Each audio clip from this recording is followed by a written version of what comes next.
rentrais chez moi à déjeuner et ma mère me dit c'est magnifique que tu sois là parce qu'on vient de tuer un jeune là dans la rue. Je croyais que ça pouvait être toi. Chacun aujourd'hui raconte cette histoire à partir de son point de vue personnel. Il fallait, et c'est une chose que j'ai faite, surtout couper les liens qui nous rattachent, je dirais biographiquement, à ce fait-là, pour passer vraiment à la fiction. Je pense que dans une situation aussi violente, aussi extrême qu'une dictature, il y a comme d'habitude le meilleur et le pire de l'humain qui ressort. Et on se voit confronté à des situations étonnantes, à des personnages étonnants et à des histoires absolument étonnantes. Il y a ce métier très singulier à Paris, et qu'à Paris je pense, en face des, vous savez, des sex shops et ces endroits où il y a des spectacles, disons, à caractère à haute teneur sexuelle, soi-disant. Il y a en face, sur le trottoir, des gars qui s'appellent des chasseurs, car ils chassent les clients, en effet, et qui s'adressent à vous quand vous passez par là, et vous êtes seul, bien sûr, dans toutes les langues. Donc ils vous disent « Do you speak English? Parle italiano ?» enfin, et c'est vrai qu'une fois, l'une de ces nuits où je rentrais chez moi, je me fais évidemment aborder par un type comme ça, et quand ce type dit « Habla espagnol, amigo », je suis dit, ce type est chilien. À l'accent, c'est évident, c'était évident qu'il était chilien. Et donc, je me suis retourné, et j'ai ça, la réalité, bon, et la fiction. Hein. J'ai cru reconnaître le type qu'il y avait, à l'époque, 15 ans ou 20 ans, m'avait dénoncé. Le roman est fait sur une espèce de situation dramatique, on va dire, qui est une sorte de paradigme au Chili, à savoir celle de la victime qui, 15, 20, 30 ans plus tard, rencontre son bourreau.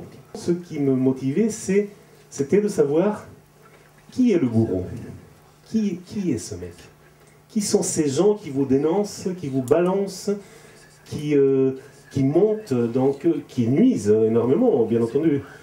Qui sont-ils? Quelle espèce de vie ont-ils? Pourquoi font-ils ça? Certaines générations vont se construire par l'oubli, par le refus de ce fait marquant qui est peut-être trop omniprésent mais trop envahissant. Donc la seule manière de se construire en tant que génération, en tant que personne, c'est plutôt par l'oubli et la table rase.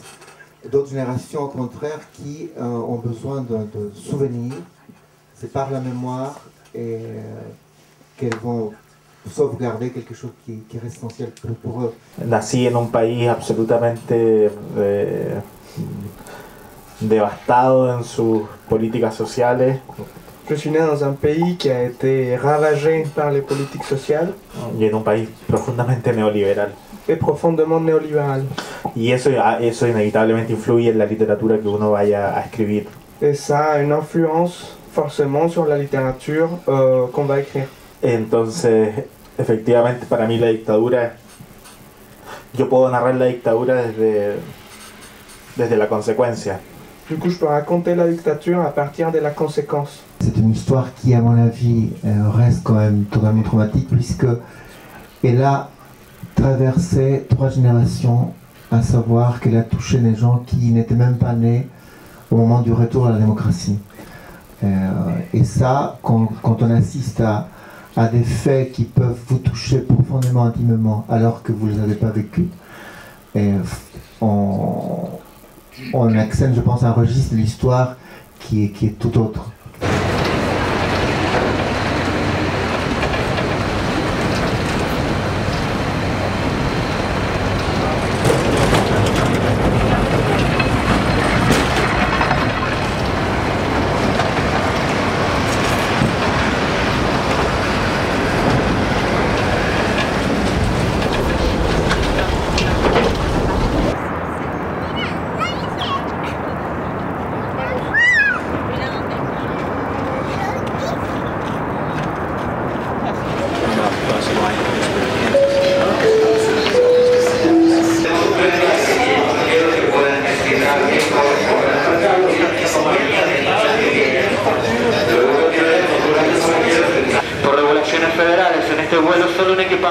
solo límite personal serán aceptados.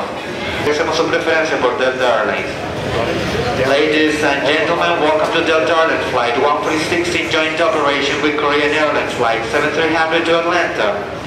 We would like to inform that this boarding process is in charge of Luca Vázquez. Anything you may need, don't hesitate to contact him. Quand vous voulez jouer du piano, ou du violon, ou de la guitare, vous ne dites pas d'abord je vais jouer, ensuite je vais choisir dans quel instrument convient le mieux pour cette envie de jouer. L'envie de jouer vient avec un instrument. De la même manière, je pense que l'envie d'écrire vient avec une langue. Et donc pour moi c'était le français. Quand je suis arrivé à Paris, donc étant coupé de ma langue maternelle ou de ma première langue maternelle, parce que j'ai appris le français à 5 ans quand même, enfin, ou à partir de 5 ans, donc étant coupé de l'espagnol, ayant quitté l'Espagne en l'occurrence, j'ai osé commencer à écrire dans cette langue qui était plus la langue parlée aux alentours, autour de moi, disons. Entonces mi generación se forma con esta literatura, con los libros de Germán Marín, de Pedro Lemebel, de Roberto Bolaño. La génération se forme avec cette génération, avec des livres de Germán Marín, de Pedro Lemebel et de Roberto Bolaño. Creo que solo me falta escribir la novela del exilio para que me traduzcan también. Je pense qu'il faut juste que j'écrive mon roman sur l'exil pour que je sois traduit. Pero también me parece llamativo, pensaba eso, la idea de literatura chilena igual literatura del exilio, por ejemplo. Mais il me paraît aussi surprenant qu'on conçoit par exemple la littérature chilienne comme égale à la littérature de l'exil. Creo que es interesante pensar que las nuevas generaciones hacen una literatura vinculada con el pasado, pero desde otro lugar. Je pense que c'est intéressant de penser que les nouvelles générations font une littérature qui a un lien avec le passé, mais à partir d'un autre lieu différent. À chaque fois que j'arrive dans une ville, je me demande, est-ce que tu pourrais vivre là? Et en général, je pourrais vivre un peu partout. Je pourrais vivre un peu partout. Je n'ai aucune espèce d'attache particulière, et ça peut sonner très fort, mais ça ne l'est pas. Je n'ai aucune espèce d'attache particulière par rapport au Chili. Hein. Aucune. Je pourrais quitter le Chili demain, sans aucun problème. Sans aucun problème. Sinon que bon, peut-être les empanadas et le vino tinto me manqueraient, tu vois, 2 ou 3 trucs, mais que je peux refaire ici à Paris, ou à Saint-Nazaire, ou ailleurs. Je ne me sens pas un exilé. Je ne me sens pas un exilé dans mon cas personnel. C'est-à-dire que mon grand-père était français, ma grand-mère était française, j'ai été élevé au lycée français du Chili. De façon toute naturelle, je me suis retrouvé en France, mes enfants sont français, etc. J'y ai vécu 20 ans, tu vois, donc pour moi, honnêtement, être ici, c'est chez moi, c'est aussi chez moi. Mais je suis réparti parce que j'ai 2 chez moi, tout simplement.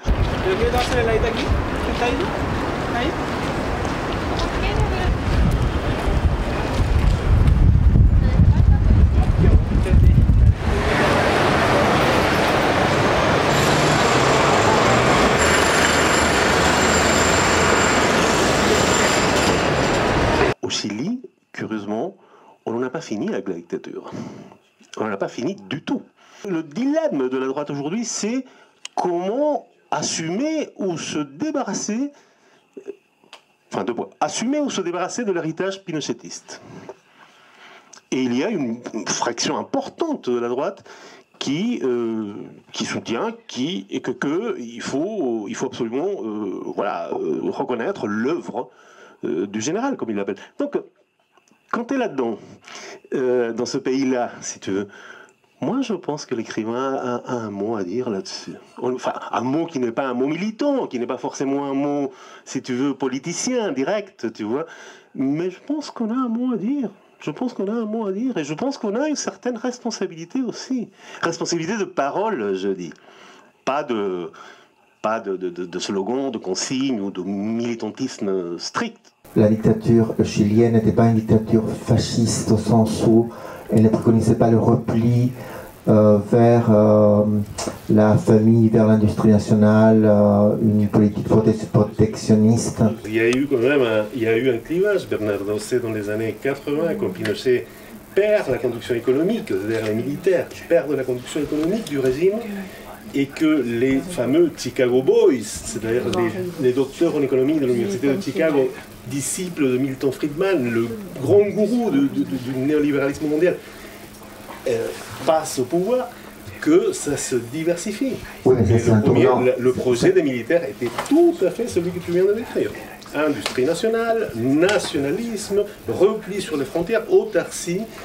Et n'oublie pas que Pinochet disait qu'il était le continuateur de l'œuvre de Franco, que le Chili était devenu la dernière réserve spirituelle de l'Occident.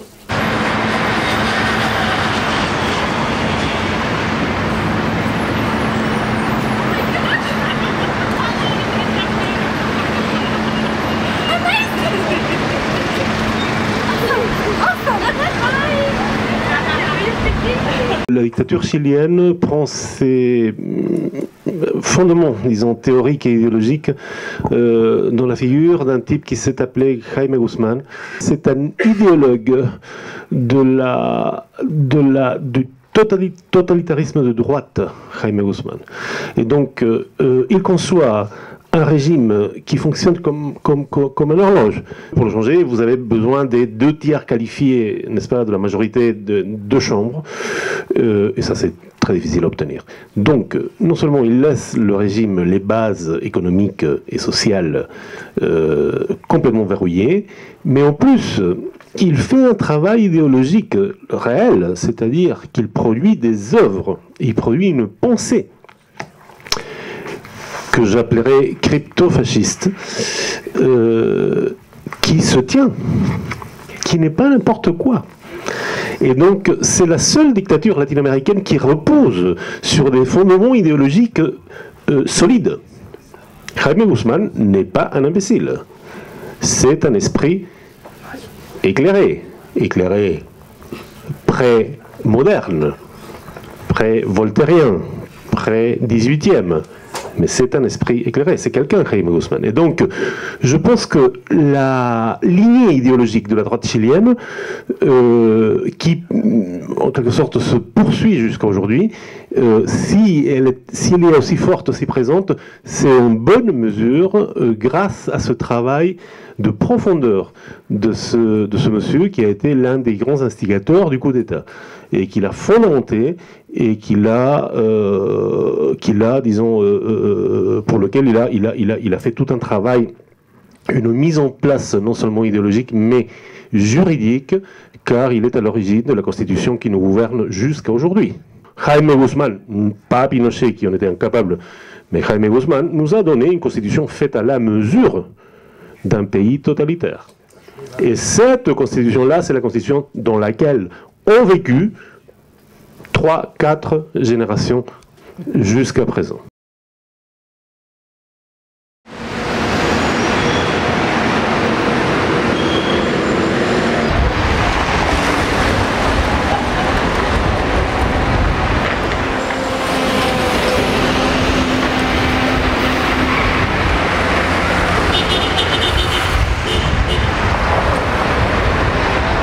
Les piliers du système n'ont pas été touchés. La santé complètement privée, l'éducation privée est de très mauvaise qualité. Les lois sociétales, disons, pas de loi anti-avortement. Là, sur ce premier gouvernement, Bachelet a réussi avec beaucoup d'efforts à faire passer une loi de divorce jusqu'en 2005. Au Chili, il n'y a pas de loi de divorce. Il n'y a pas de loi d'avortement thérapeutique, alors qu'on avorte à tous les coins des rues. Un pays avec l'éducation la plus chère de la planète et avec les universités les plus merdiques de la planète, où même on te met la main à la poche et tu te fais parfois enseigner par des faux médecins la médecine. 70% de la population vit avec moins de 300 €. Si on appelle ça néolibéralisme et on appelle ça du progrès, je veux bien. Maintenant, bon, moi je préfère rester à Paris, honnêtement. Franchement. Enfin bref, on va pas se bagarrer ici, continuons la bagarre. Mais je pense qu'on a... Bon. Bachelet a une popularité énorme. Mais la concertation sur quoi le est par terre. Parce qu'on a trouvé 40... Parce que ce que la concertation, c'est un système de machine politique, de rouleau compresseur politique. Mais tu ne les trouves pas, hein, tu vas... Enfin, leur seul but, finalement, c'est de se maintenir au pouvoir.